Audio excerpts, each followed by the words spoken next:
तुम सोचते हो कि किसी को छोड़ना सबसे बड़ा दर्द है, लेकिन सच तो ये है कि कभी कभी छोड़ देना ही खुद से प्यार करने की निशानी होती है। हर कोई जो तुम्हारे साथ चलता है हमेशा के लिए नहीं होता। कुछ लोग जरूरत के हिसाब से रुकते हैं तो कुछ मजबूरी में। इसलिए अगर कोई साथ छोड़ दे तो रुकना मत, आगे बढ़ो।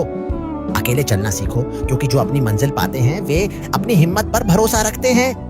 जिंदगी किसी के लिए नहीं रुकती, या तो तुम आगे बढ़ते हो या फिर वक्त तुम्हें पीछे छोड़ देता है।